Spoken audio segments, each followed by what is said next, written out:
రాసిన పత్రిక 2వ అధ్యాయం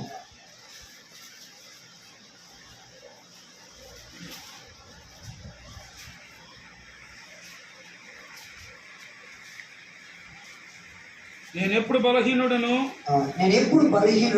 అప్పుడే బలవంతుడను దేవుని మహిమ కలుగును గాక. హల్లెలూయా. అపోస్తలుడైన పౌలు పలుకుతున్న ఒక శ్రేష్టమైన మాట. అపోస్తలుడైన పౌలు తన యొక్క పరిచర్యలో, తన యొక్క నడిపింపులో అనేకమైన పర్యాయములు తన బలహీనుడిగా ఉంటున్నప్పుడు తన యొక్క స్థితిని మరిచిపోకుండా తన దేవుడు ఏ విధముగా అయితే బలపరిచాడో, ఏ స్థితిలో అయితే ప్రభువును తను ఎరిగాడో, ఏ స్థితిలో అయితే పరిశుద్ధాత్మ దేవుడు తనని లేపాడో, తనని నడిపించాడో, ఆ ప్రతి బలహీనతలో నుండి కూడా తన నడిపింపును కొనసాగిస్తూ అంటున్న ఒక ప్రత్యేకమైన బలమైన మాట ఏంటంటే, నేను ఎప్పుడు బలహీనుడను అప్పుడు నేను బలవంతుడనై ఉన్నానని పరిశుద్ధాత్మ దేవుని యొక్క సహవాసం కూడా మనం అందరితో దేవుడు మాట్లాడుతూ ఉన్నారు. ఈరోజు చాలా మంది మన జీవితాల్లో చాలా బలహీనతలు కలిగి ఉన్నారు. అది శారీరకమైన బలహీనత అవ్వచ్చు, లేదా ఆత్మ సంబంధమైన బలహీనత కలగవచ్చు, లేదా సాంఘికమైన బలహీనత కలిగి ఉండొచ్చు, ఆర్థికపరమైన బలహీనత కలిగి ఉండొచ్చు. ఏ బలహీనత అయినా సరే, ఈ రాత్రికాలం నందు పరిశుద్ధాత్మ దేవుడు మాట్లాడుతున్న సంగతి ఏంటంటే, నీవు ఏ స్థితిలో ఉన్నా, బలహీనముగా ఉన్నా సరే నేను బలపరిచేవాడిని నేను అంటున్నాను. హల్లెలూయా. నువ్వు ఏ స్థితిగతులలో ఉండు, నువ్వు ఎటువంటి పరిస్థితుల్లోనైనా ఉండు, అవన్నీ కూడా పరిశుద్ధాత్మ దేవుడి రాత్రి కాలమందు, ఈ ఉదయం కాలమందు నీతో నాతో మాట్లాడుతున్న ఒకే ఒక్క సంగతి, నిన్ను బలపరిచేవాడు, నిన్ను పైకి లేవనెత్తేవాడు, ప్రతి విషయంలో నిన్ను ముందుకు నడిపించేవాడని పరిశుద్ధాత్మ దేవుడు మాట్లాడుతూ ఉన్నాడు. అలాగే పరిశుద్ధ గ్రంథంలో అనేక మంది బలహీనమైన వారు ఉన్నారు, అనేక మంది దేవుని చేత ఏర్పరచబడిన వారు ఉన్నారు, చాలా మంది దేవునితో అంటుకట్టుబడి నడిచిన వారు ఉన్నారు. ఆది కాండం మొదలుకొని ప్రకటన గ్రంథం వరకు మనం చదువుకుంటే అనేకమైన పర్యాయములు, అనేక మంది నామముతో కూడుకున్న అనేక మంది సేవకులు ఉన్నారు, న్యాయాధిపతులు ఉన్నారు, స్త్రీలు ఉన్నారు, దేవుని చేత ఏర్పరచబడిన అనేకమైన పరిస్థితుల్లో నిలబడుతున్న వారు ఉన్నారు. వారందరూ కూడా శారీరకంగా బలహీనపరచబడుతున్నప్పటికీ కూడా దేవుని యొక్క ఆత్మ ద్వారా, దేవుని యొక్క నడిపింపు ద్వారా గొప్ప గొప్ప కార్యాలు చేసిన వారు ఉన్నారు పరిశుద్ధ గ్రంథంలో. దేవుని మహిమ కలుగును గాక. అటువంటి ఒక వ్యక్తి బలహీనత సమయంలో దేవుని యొక్క నేను బలము కలిగిన వాడునా అని ఒక ప్రశ్న తన ముందుకు వచ్చింది. ఇటువంటి స్థితి నాకే ఎందుకు కలగాలి, మాకే ఎందుకు కలగాలని, మేము బలహీనమయ్యా అని తను దేవుని ఎదుట మొరపెట్టుకుంటున్నాడు. ఒకవేళ బలము కలిగిన వారమైతే, మేము నిజమైన ఇదిగో గొప్ప కార్యములు చేయగలిగిన వారమైతే, మేమెందుకు ఈ యొక్క శత్రువుల చేతుల్లో మేము చిక్కుపోయి ఉండేవాళ్ళం, ఈ యొక్క శత్రువుల చేతులు మేము ఎందుకు బానిసలుగా ఇదిగో కొనిపోబడి ఇక్కడ తీసుకొచ్చేవాళ్ళము, మమ్మల్ని చంపడానికి, మమ్మల్ని ఇదిగో బానిసలుగా చేయడానికి, ఇదిగో మమ్మల్ని ఎప్పుడు చంపుదుమా అనే ఇదిగో అక్కడక్కడ శత్రువు మా కొరకు ఎదురు చూస్తూ ఉండగా, మమ్మల్ని బలవంతులు అంటున్నావయ్యా, మేము బలము కలిగిన వారు అని నువ్వు మమ్మల్ని పిలుస్తున్నావే, మేము ఇదిగో అటువంటి బలము కలిగిన వారం అయితే మేము ఎందుకు ఈరోజు ఇక్కడ కూర్చున్నాం, ఎందుకు ఇటువంటి పరిస్థితులు ఉంటాం అని పరిశుద్ధ దేవుని యొక్క ఎదుట ఆయన కూర్చొని అడుగుతున్న ఒక ప్రత్యేకమైన ఒక బలమైన వ్యక్తిని గురించి రోజు రాత్రి కాలం మంది పరిశుద్ధాత్మ మాట్లాడబోతున్నాడు. దేవుని మహిమ కలుగును గాక. హల్లెలూయా. న్యాయాధిపతులు 6వ అధ్యాయం 12వ వచనం మనం చదివినట్లయితే, న్యాయాధిపతుల గ్రంథము 6వ అధ్యాయం 12వ వచనం యెహోవా దూత అతనికి కనబడి పరాక్రమము కలిగిన బలాఢ్యుడా, యెహోవా నీకు తోడై ఉన్నాడు. దేవుని మహిమ కలుగును గాక.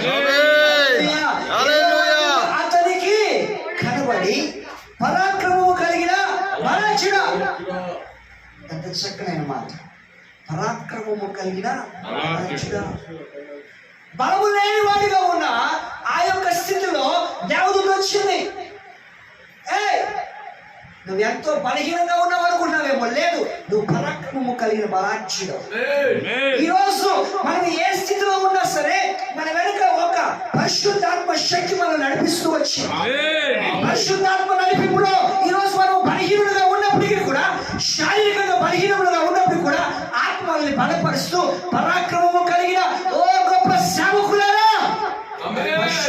దేవుడు ఈరోజు మనల్ని బలములోకి నడిపిస్తూ ఉన్నాడు. బలమును మనకు అనుగ్రహిస్తూ ఉన్నాడు. పరాక్రమం కలిగిన బలార్జునుడు అంటే నీకేమబ్బా నువ్వు తీసుకొచ్చి మూడు ఇక్కడ పడేసావు, మాకే బలం ఉంటే మా వెనక మా దేవుడే తోడై ఉంటే మాకెందుకు ఈ యొక్క శ్రమ? ఎందుకు శత్రువు చెందుకు వచ్చేవాళ్ళం? మేము శత్రువు కింద ఎందుకు మేము ఇదిగో నలిగిపోతుండే వాళ్ళం? ఈ యొక్క శత్రువు కింద మేము ఎందుకు ఎంత బలహీనం అయిపోయేవాళ్ళం? మమ్మల్ని ఎందుకయ్యా బలవంతులు అంటావు అని అంటున్నాడు. ఈ వ్యక్తి కూర్చొని మూల కూర్చొని అలప్పటికి దొరకకుండా కనబడకుండా ఏం చేస్తాడు? దాక్కుంటున్నాడు. ఈరోజు మనము కూడా అనేక సార్లు బలహీనంగా ఉన్నప్పుడు మన ఇంట్లో కూర్చొని, లేదా ఎక్కడో ఊరు బయట కూర్చొని, లేదా ఎవరితో ఒకరి దగ్గరతో కూర్చొని, లేకపోతే ఎవరో ఒక స్నేహితుడి దగ్గరికి వెళ్ళిపోయి కూర్చొని మన బలహీనతను మనము బలము చేసుకోకుండా బలవంతమైన పరిస్థితుల్లోనికి రాకుండా ఈరోజు ఎక్కడెక్కడో మనము తిరుగుతూ ఉన్నాం. అటువంటి పరిస్థితుల్లో ఈ యొక్క వ్యక్తిని గురించి ఈరోజు దేవుడు మనతో కొన్ని మాటలు ఆశపడతాడు. దేవుడు ఈ వ్యక్తి ఎవరు అంటే చూద్దాం ఒకసారి. ఎప్పుడైతే మాట్లాడాడో దేవుడితో వచ్చి అంటాడు, గిద్యోను నా ఏలినవాడా, యెహోవా చిత్తము నా ఏలినవాడా, యెహోవా నాకు తోడై ఉన్నాడనలా ఇదంతయు మాకేలా సంభవించెను. యెహోవా ఐగుప్తులో నుండి మమ్మల్ని రప్పించునని చెప్పుచు మా పితరులు మాకు వివరించిన ఆయన అద్భుత కార్యములు ఏమయ్యాయి? యెహోవా మమ్మల్ని విడిచిపెట్టి మిద్యానీయుల చేతికి మమ్మల్ని అప్పగించినని అతనితో చెప్పండి. దేవుని మహిమ కలుగునుగా. హల్లెలూయా.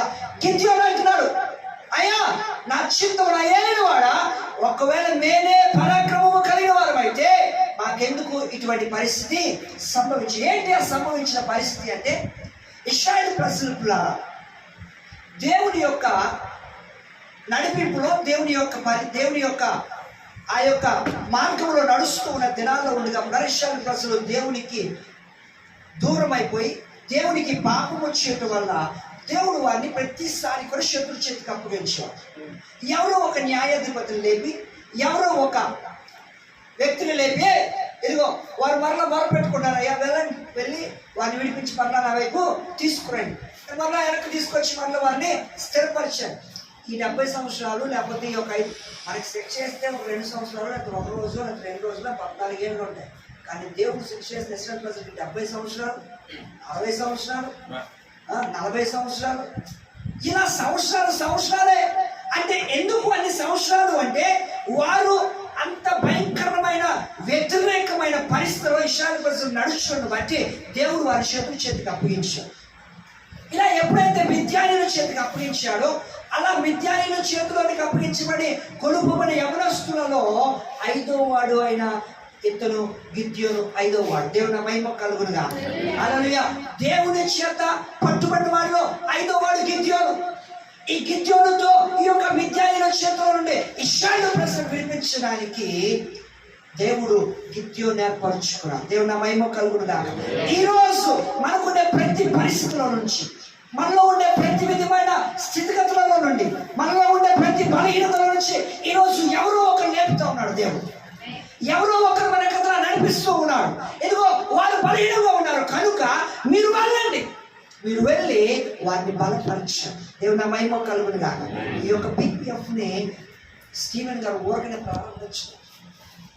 లేకపోతే సామ్యూయల్ గారు, లేకపోతే యేసుదాస్ గారు, లేకపోతే ముందులో కొంతమంది దైవ విషయంలో వీళ్ళందరూ కలిసి ఊరకనే ఏర్పాటు చేసుకోలే. వారిలో ఉండే బలహీనతను బలమును వారిలో మరలా పురుకొల్పడానికి వెనక దేవుడు వారిని లేపొచ్చాడు. దేవుడు హల్లెలూయా. ఇందులో ఉండే ప్రతి ఒక్కరు కూడా వారి బలహీనతలు ఎవరు తెలుసా? ఎవరైతే ఒకప్పుడు బలహీనతలో ఉండి బలము కలిగి ఇదిగో పరాక్రమము కలిగిన బలార్జునాన్ని స్వరం ఎత్తి ఎప్పుడైతే విజయాన్ని పొందుకున్నారో ఆ విజయ రహస్యాన్ని గిద్యోను చూస్తున్నాడు. దేవుని మహిమ కలుగునుగా. గిద్యోను యొక్క రహస్యం ఏంటో తెలుసా? ఆ విజయ రహస్యం ఏంటో తెలుసా? దేవుడు ఎప్పుడైతే పరాక్రమము కలిగిన బలార్జునాన్ని ఎప్పుడైతే లేపగలిగాడో వెంటనే గిద్యోనుకి 1000 ఏళ్ల బలం వచ్చింది. ఎస్, నిజమే, మేము బలహీనులమే. ఎవరి చేతిలో? శత్రు చేతిలో బలహీనులమే. కానీ మమ్మల్ని బలపరిచేవాడు, మమ్మల్ని నడిపించేవాడు, మమ్మల్ని ఎదుగో ఏర్పరిచేవాడు ఈ లోకంలో ఉండేవాడు కంటే మాలో ఉండేవాడు. ఈరోజు యాజకులుగా ఉన్న మనము, యాజక సమూహంగా ఉన్న మనము, మనలో అనేకమైన బలహీనతలు ఉన్నాయి, అనేకమైన శత్రు భయం ఉంది, అనేక సార్లు అనారోగ్యం చేత, అనేక సార్లు ఆర్థికమైన పరిస్థితుల చేత, అనేక సార్లు ఇదిగో బయట పరిస్థితులు మన మీద దాడి చేసినప్పుడు, అనేక సార్లు మనం బలహీనమైపోతున్నప్పుడు మన బలపరిచేవారు ఎవరు లేరు, మన నడిపించేవారు ఎవరు లేరు, మనల్ని ఆదరించేవారు లేరు, మనల్ని ఇదిగో ఆదుకునేవారు లేరు. ఈరోజు అంటున్నాడు దేవుడు, ఇదిగో మీలో అనేక మంది పరాక్రమము కలిగిన బలాచులు ఉన్నారు. అయితే వారిని పురుకొల్పడానికి ఈరోజు పరిశుద్ధాత్మ దేవుడు గిద్యోని యొక్క విజయ రహస్యాన్ని మనతో మాట్లాడబోతా ఉన్నాడు. దేవుని మహిమ కలుగునుగాక. హల్లెలూయా. ఇదిగో గిద్యోను అంటున్నాడు, మేము ఇంటి పరిస్థితిలో ఉన్నప్పుడు మేము ఏమి చేయాలో గిద్యోనుతో దేవుడు మాట్లాడుతున్నాడు. దేవుని మహిమ కలుగునుగాక. హల్లెలూయా. 6, 7, 8 అధ్యాయాలు మనం ఇంటికి వెళ్ళి చదువుకున్నట్లయితే పిల్లరా, గిద్యోను యొక్క జీవితంలో దేవుడు చేసిన గొప్ప అద్భుతమైన కార్యాలు ఈ యొక్క పరిశుద్ధ గ్రంథంలో చాలా స్పష్టముగా రాసి పరిశుద్ధాత్మ దేవుడు ఇచ్చాడు. దేవుని మహిమ కలుగునుగాక. హల్లెలూయా. గిద్యోను చేసిన మొట్టమొదటి పని ఏంటంటే, గిద్యోను తన విశ్వాసాన్ని క్రమక్రమముగా చూపుతాడు, క్రియారూపముగా చూపిస్తున్నాడు. ఏం చూస్తాడంట? క్రియారూపముగా చూపిస్తున్నాడు. ఈరోజు చాలాసార్లు విశ్వాసం వల్ల వింట వల్ల విశ్వాసము కలుగుతాడు. నిజమే, వింట వల్ల విశ్వాసం కలుగుతాడు. వింటాం, దాన్ని ఏం చేయి మనం ఈరోజు క్రియలో పెట్టాలి, దాన్ని మనం ముందుకు నడిపించడం. కానీ గిద్యోను యొక్క రహస్యం ఏంటంటే, దేవుడు తన విశ్వాసాన్ని ఏం చేస్తున్నాడు తెలుసా? చూడే గిద్యోను, నువ్వు చాలా పరాక్రమకాలు బలార్జీవానికనే విశ్వాసం వచ్చింది, కానీ ఆ విశ్వాసాన్ని క్రియ రూపంలో పెట్టడానికి గిద్యోను ముందుకు వచ్చినాడు. దేవుని మహిమ కలుగునుగాక. హల్లెలూయా. మన 2 సమూయేలు గ్రంథము 6వ 23వ 11, 12 చదివినట్లయితే ఇప్పుడు మిద్యాని తన ప్రజల శత్రు చేతుల్ని విడిపించుటకు దేవుడు ఏర్పరచుకున్న నాయకునితో దేవుడు క్రియారూపకమైన విశ్వాసాన్ని అక్కడ ఏర్పరుస్తూ ఉన్నాడు. చూద్దాం 2వ సమూయేలు గ్రంథము 23వ 11, 12 మనం చదివినట్లయితే, ఈ యొక్క ఇశ్రాయేలు ప్రజల మీదకి శత్రువు వచ్చి వారిని ఎలాగైనా సరే నాశనం చేద్దామని, వారిని ఎలాగైనా సరే పాడు చేద్దామని ఫిలిష్తీయుల మధ్యలో ఉంటే, తరువాతి వారెవరనగా హరారీయుడగు ఆగే కుమారుడైన షమా ఫిలిష్తీయుల అలసందెల చేనులో గుంపులు కూడగా జనులు ఫిలిష్తీయుల ఎదుట నిలవలేకపోయారు. దేవుని మహిమ కలుగునుగాక. హల్లెలూయా. దేవుడు ఇశ్రాయేలు ప్రజలకు మంచి బలాన్ని ఇచ్చాడు, మంచి విశ్వాసాన్ని ఇచ్చాడు. ఆ విశ్వాసాన్ని వారు కోల్పోయి ఆ ఫిలిష్తీయుల దగ్గర ఏమైపోయారంటే, వారు బలహీనమైపోయారు. ఆ బలహీనమైన సమయంలో పిల్లారా గిద్యోను నిలబడ్డాడు. గిద్యోను ఎక్కడ పడ్డా తెలుసా? వారి యొక్క పంట పొలాల్లో నిలబడి వారితో యుద్ధము చేస్తున్నాడు. దేవుని మహిమ కలుగునుగాక. శత్రువు మీద గిద్యోను నిలబడిపోయాడు. ఇదిగో దేవుడి యొక్క విశ్వాసాన్ని అక్కడ క్రియారూపంలో చూపిస్తూ ఉన్నాడు. మీరు వస్తే రండి చూద్దాం. మీరు ఎంతమంది వస్తారు రండి. గిద్యోను మాత్రం నిలబడిపోయాడు. ఆ యొక్క పరిస్థితులు కొన్నిసార్లు మన పొలంలో మనము కూడా కొన్నిసార్లు నిలబడలేని పరిస్థితి. ఎందుకో తెలుసా? మన విశ్వాసము క్రియారూపంలో చూపించడం. విశ్వాసం వరకు మాత్రమే నిలబడగలుగుతాం, విశ్వాసం వరకు మాత్రమే మాట్లాడే వరకు మాత్రమే నిలబడగలుగుతాం. కానీ క్రియారూపంలో దాన్ని మనం ఏం చేయలేము, ముందుకు తీసుకురాలేము. ఈరోజు గిద్యోను ఆ యొక్క పంట పొలంలో నిలబడిపోయాడు. చూడండి, ఆయన మాట్లాడుతున్నాడు కదా, గిద్యోను షిమాన్. గిద్యోను విషయంలో కూడా అదే జరిగింది. గిద్యోను విషయంలో కూడా అదే జరిగింది. ఇశ్రాయేలు ప్రజల మధ్యలో గిద్యోను నిలబడిపోతే వారి పక్షముగా నిలబడి వారి మీద యుద్ధము చేసి ఆ యొక్క పంట పొలాలన్నీ కూడా రక్షించగలిగారు. ఈ యొక్క ఇశ్రాయేలు ప్రజలందరూ కూడా తీసుకొచ్చి ఆ మిద్యానీయుల చేతిలో ఉండిపోతే వారిని రక్షించడానికి, వారిని బలపరచడానికి, వారిని విడిపించడానికి పరాక్రమము కలిగిన మహారాజుగా నీ వల్ల మాత్రమే ఇది సాధ్యం. దేవుని మహిమ కలుగునుగా. హల్లెలూయా. ఈ రోజు మన సేవ విషయంలో ఏ బలహీనత అయితే ఉండిపోయామో, ఏ విశ్వాస సైతంలో క్రియారూపంలో మనం చేయలేకపోతున్నామో, ఈ యొక్క ప్రేయర్ ప్రవర్షం ద్వారా దేవుడు మనల్ని పురుకొల్పడానికి ఇగో పరాక్రమం కలిగిన దైవ సేవకులారా మీతో నేను మాట్లాడుతున్నాను. ఇదిగో మీ విశ్వాసము ఇదిగో నోటి మాట వరకే కాదు, క్రియారూపంలో తీసుకురా. క్రియారూపంలో మీరు వాటిని బయటకు తీసుకురండి, నిలబడండి. మీరు నిలబడితే మీ యొక్క ముందు కార్యాలను చేయబోతా ఉన్నారు. మీ ముందు గొప్ప గొప్ప అద్భుతమైన కార్యాలు చేయగలడానికి నేను సిద్ధముగా ఉన్నాను. అయితే నువ్వు చేయవలసింది ఏంటంటే ఒక అడుగు ముందుకు వేయవలసిందే. ఒక అడుగు ముందుకు వేసి ముందుకు నడిపించబడవలసిందే. యోహాను సువార్త, మొదటి యోహాను సువార్త మొదటి యోహాను పత్రిక 5వ అధ్యాయం 4వ వచనం చదివినట్లయితే, మొదటి యోహాను 5వ అధ్యాయం 4వ వచనంలో దేవుని మూలముగా పుట్టిన వారందరూ లోకమును జయించుదురు. లోకమును జయించిన విజయము మన విశ్వాసమే. దేవుని మహిమ కలుగునుగా. హల్లెలూయా. లోకమును జయించిన విజయము మన విశ్వాసమే. మన విశ్వాసము లేకుండా విజయాన్ని మనం ఏం చేయలేము. యోహాను భక్తులు రాస్తున్నాడయ్యా, నీ విశ్వాసము లోకాన్ని జయించగలదు.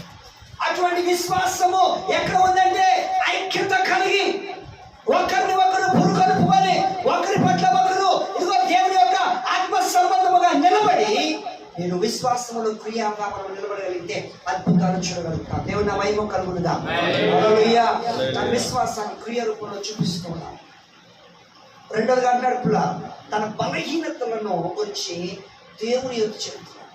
ఏం చేస్తున్నాడంట? తన బలహీనత ఏంటో ఎవరి చెప్తున్నాడు? దేవునికి స్తోత్రం. హల్లెలూయా.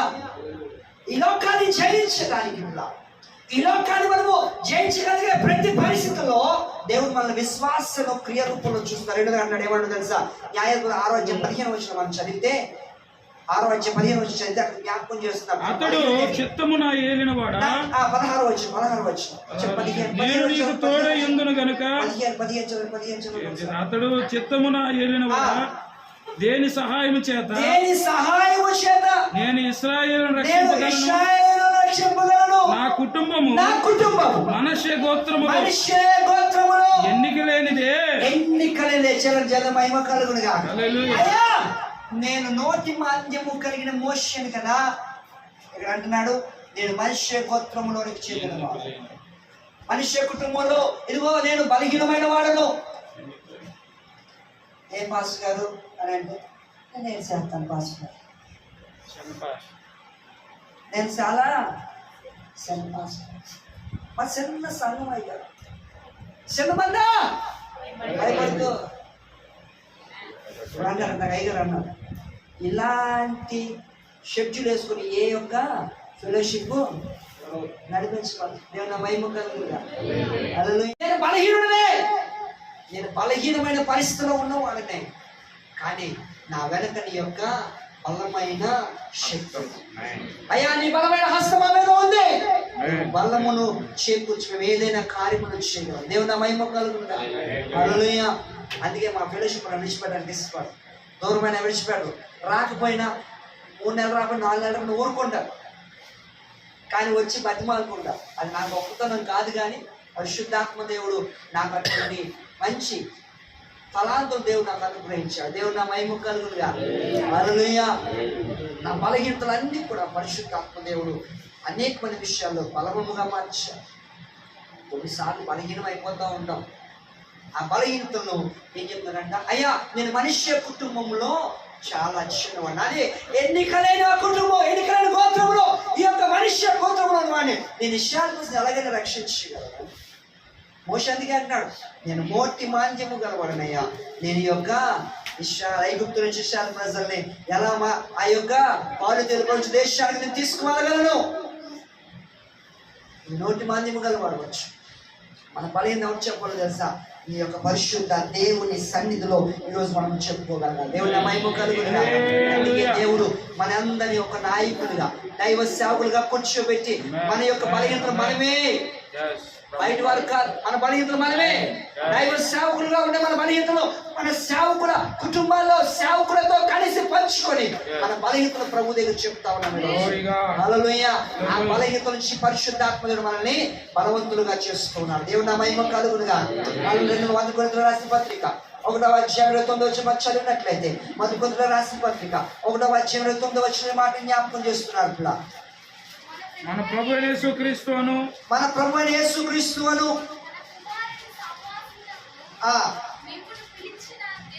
మిమ్మును పిలిచిన దేవుడు నమ్మదగిన వాడు. ఎవరంటే మనం పిలిచిన దేవుడు నమ్మదగిన వాడు. సహోదరులారా మీరందరూ ఏకభావముతో మాట్లాడవాలని, మీలో కక్షలు లేక ఏక మనస్సుతోను ఏక తాత్పర్యముతోను మీరు సన్నద్ధులై ఉండవలనని మన ప్రభువైన యేసుక్రీస్తు పేరట మిమ్మల్ని వేడుకొనుచున్నాను. దేవుని మహిమ కలుగునుగా. హల్లెలూయా. మనం ఎంత చదివారా ఒకసారి చదువు. 2 కొరింథీయులు 1:29 చదవండి. ఏ శరీరియు దేవుని ఎదుట అతిశయింపకుండునట్లు జ్ఞానులను సిగ్గుపరచుటకు లోకములో ఏర్పరచుకొని ఉన్నాడు. బలవంతులైన వారిని సిగ్గుపరచుటకు లోకములో బలహీనులైన వారిని దేవుడు ఏర్పరచుకొని ఉన్నాడు. దేవుని మహిమ కలుగునుగా. హల్లెలూయా. జ్ఞానము కలిగిన వారి ఎదుట మనను దేవుడను నిలబెట్టడానికి మనను ఎన్నుకున్నాడు. హల్లెలూయా. హల్లెలూయా. మన బలహీనత ఏంటో ఆయనకి తెలుసు. అయితే మన బలహీనత ఎవరి దగ్గర చెప్పాలంట? గిద్యోని యొక్క విజయ రహస్యం. అయ్యా నేను ఎన్నికలేని వాడనయ్యా. చాలా సార్లు మనము కూడా మన బలహీనతను దేవుని యొక్క చెప్పుకొని సిగ్గుపడతాం, లేకపోతే చిన్న చూపు అయిపోతామేమో అనుకుంటాం, లేకపోతే మన తోటి సేవకుడి దగ్గర చెబితే మనం తక్కువ చేసి చూస్తారేమో అనుకుంటాం. మన కొరకు ప్రార్థించు. ఆత్మ సంబంధమైన నాయకులతో మాత్రం మనం కలవగలగాలి. ఎవరితో వారితో పడితే ఏమవుతాయంట? విచ్ఛిన్నమైపోతాయి. ఎవరితో పడితే వారితో కూర్చుంటే కాదు, ఎవరితో పడితే వారితో మనం నడిస్తే కాదు. మనం నడవలసిందే ఆత్మ సంబంధమైన నాయకులు. ఆత్మ సంబంధమైన ఇదిగో స్త్రీలతో మనం నడిపించబడాలి. ఆత్మ సంబంధమైన స్త్రీ నాయకులతో మనం నడిపించబడాలి. ఒక్కొక్కరితో ఒక్కొక్క తలాంతు దేవుడు అనుగ్రహించాడు. ఒకరు పాటలు పాడే తలాంతులు ఇచ్చాడు, ఒకరు వాయిద్యాలు వాయించే తలాంతులు ఇచ్చాడు, ఒకరి ప్రవచనం చెప్పగలిగే తలాంతులు ఇచ్చాడు, ఒకరికి ప్రవచనం చెప్పి దానికి అర్థం చెప్పే తలాంతులు దేవుడు ఇచ్చాడు. ఈ రోజు నేను అటువంటి తలాంతులు లేవు. కారణం తెలుసా? మన బలహీనత ప్రభు దగ్గర చెప్పడం లేదు. మన బలహీనతలు మనం మనలోనే ఉంచుకుంటున్నాం. నా మ్యూజిషియన్ డైరెక్టర్ ఎవరు తెలుసా? నేను డ్రమ్ వాయిస్తున్నానంటే, కాంగో వాయిస్తున్నానంటే, కీబోర్డ్ వాయిస్తున్నానంటే ఎవరై ఉంటారు ఈరోజు? మంచి వాయించేవారు ఉంటారు. అంతేనా? నా యొక్క మ్యూజిషియన్ డైరెక్టర్ ఎవరు? మా అమ్మాయి. దేవునికి స్తోత్రం. హల్లెలూయా. మా అమ్మగారు డ్రమ్ కొడితే అట్టి దిగి వచ్చాయి. దేవుని మహిమ కలుగుతుందా? హల్లెలూయా. మా అమ్మగారు పాటలు పాడితే పరిశుద్ధ ఆత్మదేవుడు దిగి వచ్చాడు. గోడి గారి సమక్షంలో ఆయన పక్కన నిలబడి ప్రవచనం ఎత్తి ప్రవచనాలకి అర్థము చెప్పగలిగే పరిస్థితి గొప్ప దైవజనుడు తల్లి గారు. దేవుని మహిమ కలుగుతుందా? ఈరోజు ఎవరికి ఉంది అనుకోని ప్రవచనం కలిగి ప్రవచనం అర్థం చెప్పేవారు? ఎంతమంది దైవజనులు ఈరోజు ఉన్నారు?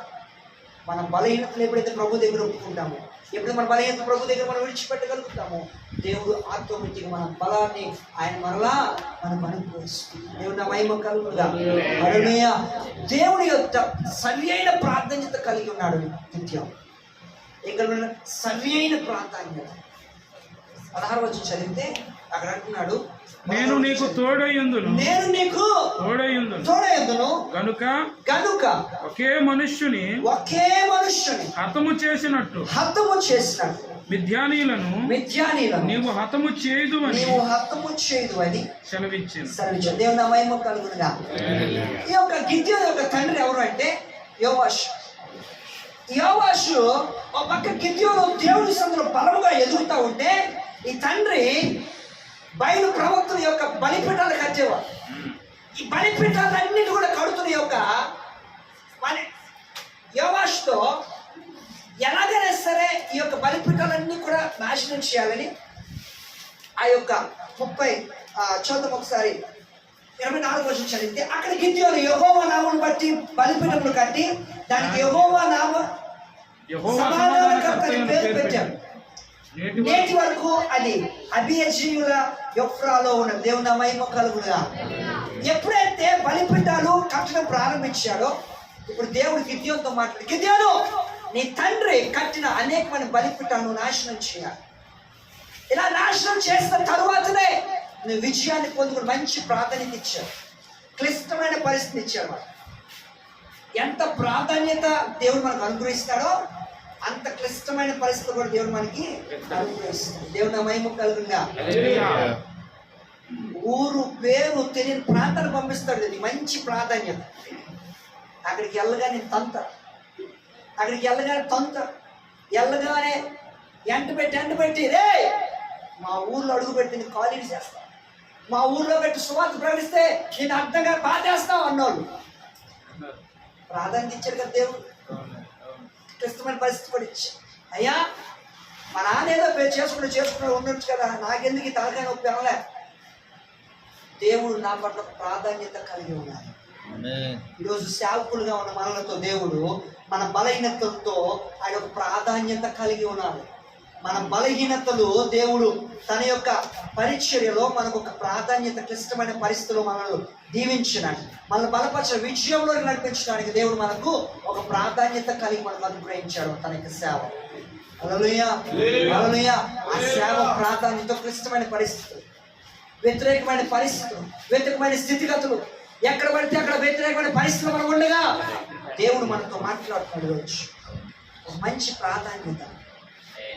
ఎంతమంది దైవ సేవకుల మధ్య మనం అందరము కూర్చొని సేవక సమూహముగా కూర్చొని మనం ప్రార్థన చేస్తున్నామంటే ఈ యొక్క నైట్ హాల్ మనకు అవసరమా? చెప్పండి. రాత్రంతా కూర్చొని పాస్టర్ గారు చెప్పారు, రాత్రంతా కూర్చొని మాతో పాటు మీరు కూర్చొని పొద్దున్న లేచి పిల్లల్ని తయారు చేసుకొని మాకు వంటలు చేసి అవసరమా మీకు? దేవుడు ప్రాధాన్యత ఇచ్చాడు. ఎందుకో తెలుసా? మనం అందరము ఆయన యొక్క సంఘంలో క్లిష్టమైన పరిస్థితిలో ఉన్నాం. ఏంటి తెలుసా? రాబోయే రోజుల్లో ఈ పరిచర్య లేదు. రాబోయే రోజుల్లో ఈ పరిశుద్ధ గ్రంథాన్ని పట్టుకుని సువార్త ప్రకటిస్తారంటే లేదు, ఈ యొక్క వార్త చెప్తారంటే లేదు. ప్రారంభమైపోయింది. ప్రతి గ్రామంలో ఒక వ్యక్తి తిరుగుతున్నాడు, మీకు తెలుసో లేదు. తిరిగి క్రైస్తవులు ఎంతమంది ఉన్నారు? క్రైస్తవుడు ఎక్కడున్నాడు? పాస్టర్ ఎలా మాట్లాడుతున్నాడు? పాస్టర్ యొక్క ఆ యొక్క గ్రామం నుండి సాక్ష్యం ఎటువంటిది? తిరుగుతా ఉన్న క్లిష్టమైన పరిస్థితిలో యోవాషు చేసిన ఆ యొక్క బలిపీఠాలన్నీ కూడా పడగొట్టడానికి పగలైతే తొందరని, పగలైతే ఇబ్బంది అని, రాత్రి తన ప్రజలను తన యొక్క అనుచరులు పెట్టుకొని మొత్తం అని కూడా మొత్తం ఎరగొట్టేసి పడదోసి పొద్దున్న చూసేసరికి మొత్తం అని తలలో కాళ్ళలో చేతులు అన్ని కూడా పడిపోయి ఉంటే ఇది ఎవరు చేశాడురా అంటే మొత్తానికి దాని మీద సీట్లు వేస్తే ఎవరి మీదకి వచ్చిందంట? గిద్యోను మీదకి వచ్చింది. గిద్యోను మీదకి వస్తే అప్పుడు ఈ తండ్రి దగ్గర కదా, రే నాయన నీవు కట్టించిన యొక్క బలిపీఠాలు, నీవు చేసిన బలిపీఠాలు, ఇదిగో నీవు పూజించిన యొక్క బయలుదేవతల బలిపీఠాలన్నీ కూడా నీ కొడుకు అడిగేశాడు, దాన్ని ఎరగొట్టేశాడు. ఇప్పుడు చెప్పు నీ కొడుకుని ఏం చేయాలంటే అప్పుడు అంటున్నట్లా. అప్పుడు అని చూద్దాం మాట ఒకసారి, ఆ మాట చూద్దాం ఒకసారి. ఆ ఊరు వారు వేకువనే లేచి బయలు యొక్క బలిపీఠం విరగొట్టబడి ఉండెను, దానికి పైగా దేవతా స్తంభములను పడద్రోయబడి ఉండెను, కట్టబడిన బలిపీఠముల మీద ఆ 2వ ఎద్దు అర్పింపబడి ఉండెను. యోవాషు తనకు ఎదురుగా నిలిచిన వారందరితో మీరు బయలు పక్షముగా వాదింతురా, మీరు వాని రక్షించుదురా, వాని పక్షముగా వాదించువాడు ఈ ప్రొద్దుననే చావవలెను. ఎవడో వానికి బలిపీఠమును వెలగొట్టెను గనుక వాడు దేవదేవునందున తన పక్షమున తానే వాదించుకొనుచును. దేవుని మహిమ కలుగునుగా. హల్లెలూయా. అప్పుడు దాకా తిరుగుబాటు చేసిన తండ్రి ఎవరి పక్షంగా మాట్లాడుతున్నాడు? గిద్యోను పక్షంగా మాట్లాడతాడు. దేవుని మహిమ కలుగునుగా. హల్లెలూయా. ప్రాధాన్యత చేసింది ఎవరికి? గిద్యోనికి. అప్పుడు వరకు వ్యతిరేకమైన తండ్రి ఏమయ్యాడంట? వెంటనే కుమారుడు వైపు నిలబడి, మీరు ఎవరి వైపు వాదిస్తారు? వాదించి, ఒకవేళ నా కొడుకుతో పక్షంగా వాదించాలనుకుంటే మీరు వెంటనే పొద్దునగా ఏమైపోతారు? చనిపోతారు. ఏం ములాసులే, చక్కగా చనిపోతారు. అందుకే అక్కడ ఒక పేరు పెట్టాడు. ఏం పేరు పెట్టాడంట? యెరుబ్బయలు అని పేరు పెట్టాడు. యెరుబ్బయలు అనగా వాదించువాడు. దేవుని మహిమ కలుగునుగా. హల్లెలూయా. ఎవరికంటే పేరు పెట్టాడు? ఎవరు పెట్టాడు ఈ పేరు? గిద్యోనుగా, గిద్యోను తండ్రిగా? ఎవరు పెట్టారు? గిద్యోనుకు పెట్టారు. దేవుని మహిమ కలుగునుగా. హల్లెలూయా. మనకు దేవుడు ప్రాధాన్యత ఇచ్చాడు, వాదించగలిగే ప్రాధాన్యత. హల్లెలూయా. అలా ఏం ప్రార్థించాడంట? వాదించగలిగే ప్రాధాన్యత ప్రభు మనకి ఇచ్చాడు. 4, దేవుని నడిపింపు కొరకు ఎదురు చూసేవాడు. ఎవరంట? దేవుని నడిపింపు కొరకు ఎదురు చూసాడు గిద్యోను. ఆ నడిపింపు ఇచ్చినంత వరకు ఏమంటారు తెలుసా? 36-40 చదివితే అక్కడ, అయ్యా ఇదిగో నువ్వైతే ఇష్టాన్ని ప్రశ్న రక్షణ నాకు బాగానే చెప్పావు, కానీ నేను వారి పక్షముగా చేయగలనని నాకు ప్రూఫ్. ఏం కావాలి? ప్రూఫ్. ఏంటి ఆ ప్రూఫ్ అంటే, నేను త్వరగా ముందుకు వెళ్తాను. ఇదిగో గొర్రెబొచ్చు ఉంది కదా, ఈ గొర్రెబొచ్చు అంతా కూడా తడిసిపోవాలి, చుట్టూ అంతా కూడా ఎలా ఉండాలంట? ఎండిపోయి ఉండ. అలాగైతే నేను పరాక్రమము కలిగిన బలాఢ్యుని. మేమందరం పరాక్రమం కలిసి సేవకులమే. ప్రభు మనం ఇప్పుడు ఏం చేయాలా? ప్రభు మనము విశ్వాసం, మనకంటే విశ్వాసం మహాముదులు, మహా తెలివైన వాళ్ళు. ఎలాంటి వాళ్ళు అంటే, మన అయ్యగారు నిజమైన ప్రార్థన పనులు అయితే సాయంకాలం కల్లా ఏమైపోవాలి? మా ఇంట్లో చెప్పాలి. ఏమొచ్చేయాలా? అద్భుతాలు. మా అమ్మాయి జ్వరం తగ్గిపోయి, ప్లేట్లెట్స్ పెరిగిపోయి, వెంటనే రక్తమంతా శుద్ధి అయిపోయి నా కూతురు మంచి ఆరోగ్యంగా వచ్చారు. ఫాస్ట్గా ప్రార్థన చేయాలి. ఎలా ప్రార్థన చేయాలంట? ఫాస్ట్గా ప్రార్థించి. దేవుని మహిమ కలుగుతుందా? నిజమైన ప్రార్థన పరుడైన శ్రీమన్ పాస్టర్ గారు అయితే, నిల్వ పాస్టర్ గారు అయితే, దేవునికి స్తోత్రం. హల్లెలూయా. హల్లెలూయా. హల్లెలూయా. మనం చెప్పు, విశ్వాసం చెప్తా. దేవునికి స్తోత్రం. చేతులు ఎత్తండి. దేవునికి స్తోత్రం. హల్లెలూయా. హల్లెలూయా. ప్రార్థన చేస్తారు, చేతులు ఉండిపోతే మీ ఇష్టం. ఇంకా దేవుని మహిమ కలుగుతుందా? దేవునికి స్తోత్రం. నడిపింపు కొరకు ఎదురు చూచి, అయ్యా ఓకే వెళ్తా, నాకు ఈ 2 చేయి, ఒకేసారి 2 చేయి. ఖచ్చితంగా వాళ్ళు ఎప్పుడైతే 2 చేశాడో తనకి ఏం కలిగిందంట? నడిపింపు వచ్చింది. ప్రభు నన్ను ఖచ్చితంగా ఈరోజు మన నడిపింపు కొరకు ఎదురు చూసేవాడు. ఎంత బలహీనముగా ఉన్నాడు అయ్యా. ఈ బలహీనతలో అయ్యా ఈ యొక్క శత్రువు అనేది ఎదురు చేస్తాడు. లేకపోతే పరిశ్రమ ఉన్నప్పుడు అయ్యా ఇదిగో నీ నడిపింపు మాకు కావాలి. అక్కడికి వెళ్ళాలా వద్దా? ఆ కార్యము చేయాలా వద్దా? అయ్యా ఆ స్థలంలో ఉండాలా వద్దా? ఈ నడిపింపు ఈరోజు విశ్వాసలో, మన యొక్క జీవితంలో, మన యొక్క సేవకుల యొక్క కుటుంబాలు మనం కలిగి ఉండాలన్నారు. దేవుని మహిమ కలుగునుగా. హల్లెలూయా. ఈ నడిపింపు ఈరోజు మనకు లేదు. చాలా సేవకుల మధ్యలో మన నడిపింపు లేదు. కానీ ఈరోజు అంటున్నాను, ఈ యొక్క PPF ద్వారా దేవుడు మనకు ఒక నడిపింపునే ఇవ్వబోతా ఉన్నారు. ఒక ఆత్మ సంబంధంలో ఒకే మనస్సు, ఒకే ఆత్మ, ఒకే మాట, ఒకే స్థితిగతిలో దేవుడు మనం నడిపించడానికి ఈరోజు ఈ యొక్క మనం సేవకులుగా కూర్చున్నాం. సేవకుల సమూహములుగా ఇదిగో కుటుంబాలుగా కూర్చొని ప్రభువుని ఆరాధిస్తూ ఉన్నాం. ఆయన నడిపింపు వాళ్ళకి ఎదురు చూస్తాం. మన సేవ పరిచర్యలో ఆయన నడిపింపు ఏదైతే ఉందో చేయడానికి మనం సిద్ధపరచుకోవాలి. దేవుని మహిమ కలుగుతుందా? అప్పుడే విజయ రహస్యం మనం చూడాలి. విజయాన్ని పొందుకోగలం. ఆ విజయం మనం ముందుకు నడిపించుకోవాలి. ఈరోజు చాలా సార్లు నడిపింపులోకి రా, చాలా సార్లు నడిపింపును మనం ఏ అక్కరకు రా. నిజంగా ఈరోజు పరిశుద్ధాత్మ దేవుడు ఇరువురికి ఒకే రకమైన వాక్యం, నేను ఏమైతే రాసుకున్నానో, ఏమైతే నేను ప్రిపేర్ అయ్యానో, నడిపింపు, ఆత్మ నడిపింపు. కొన్నిసార్లు మనము చేయకూడనివి, లేకపోతే మనము చెప్పుకోవాల్సినవి, లేకపోతే ఇది చేద్దాం అనుకునే సమయంలో భార్య మనకంటే ముందు వచ్చి ఏం చెప్తుంది, మాస్టర్ గారు ఇది చేస్తే బాగుంది కదా అని. అవునా? అవును మాస్టర్ గారు, నేను ఆలోచించాను కానీ కరెక్ట్. దేవుడికి స్తోత్రం. హల్లెలూయా, హల్లెలూయా. భాస్కర్ దగ్గరికి వెళ్ళి, అమ్మా ఇలా చేస్తే బాగుంటే, ఆల్రెడీ నేను చేస్తానే కాదు, నేను ప్రాంతంలో ముందుకు వచ్చిన నేను ఆల్రెడీ నన్ను మొదలెట్టాను. అమ్మా అలా వెళ్తే బాగుంది కదా పాస్టర్ గారు వెళ్ళంటే, ఆల్రెడీ నేను వెళ్ళొచ్చి అలా వెళ్ళబోతున్నాను పాస్టర్. దేవునికి స్తోత్రం. హల్లెలూయా. భార్య భర్తల మధ్య ఆత్మ సంబంధమైన నడిపింపు కావాలి.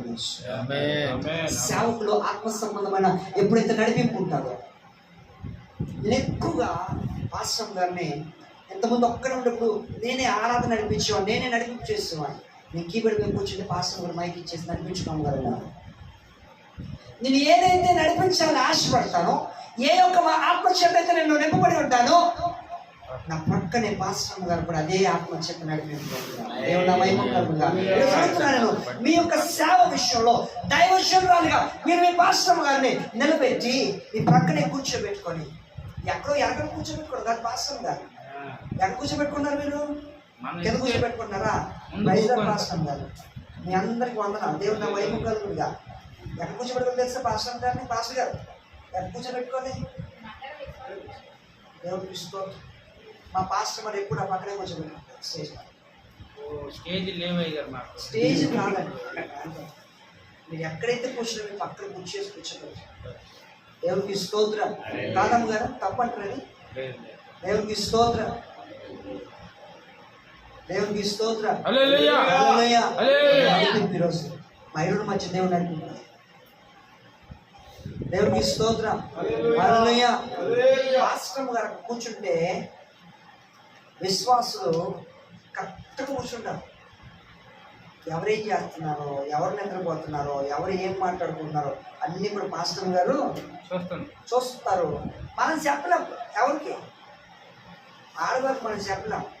పాస్టర్ గారు అన్ని చూసి ఏదో స్త్రీలు కూడా ఏం చేస్తారు, ఖచ్చితంగా శుభ్రంగా దులుపుతారు. అందుకని పాస్టర్ గారు ఎప్పుడు పైన కూర్చోరు. దేవునికి స్తోత్రం. హల్లెలూయా. అందుకే అందరూ ఎవరు నిద్రపోవడానికి భయపడతాం ఆ విశ్వాసం. దేవునికి స్తోత్రం. కొన్నిసార్లు పాస్టర్ గారు చూస్తే పాస్టర్ గారు వెంటనే చూసాను. రెండు ఆత్మలు ఖచ్చితంగా మన జీవితంలో, మన యాజక సమూహంలో భార్య భర్త ఏక మనసు ఏకాత్మ కలుగునా, ఒకే నడిపింపులో ఉంటాం. దేవుడు నా వైభవం కలుగునుగా. హల్లెలూయా. చివరి బాధ్యతను ముగిస్తాంట్లా ప్రభు ఇచ్చిన బాధ్యతను నెరవేర్చాను. ఏదైతే తన యొక్క విజయాన్ని పొందుకోవాలని, ఇదిగో ఇశ్రాయేలు ప్రజల్ని రక్షించాలని మీ గిద్యోను మీద తన యొక్క బాధ్యతను నెరవేర్చాడు. దేవుడు నా మహిమ కలుగునుగా. హల్లెలూయా. దేవుడు పరిపూర్ణంగా ఆధారపడిపోయాడు. ఇక ఎప్పుడైతే పిలిచిన వాడు నమ్మదైన వాడు కనుక, ప్రతిదీ ప్రూఫ్ తో తీసుకున్నాడు కనుక వెంటనే నెరవేర్చడానికి ముందుకు వెళ్ళిపోయాడు. వెళ్ళిపోయి ముందుకు వచ్చాడు, నెరవేర్చాడు, ఇశ్రాయేలు ప్రజలను రక్షించాడు. దేవుని మహిమ కలుగునుగా. సంపూర్ణముగా తమను తాము అప్పగించుకున్న వాడే దేవుడు.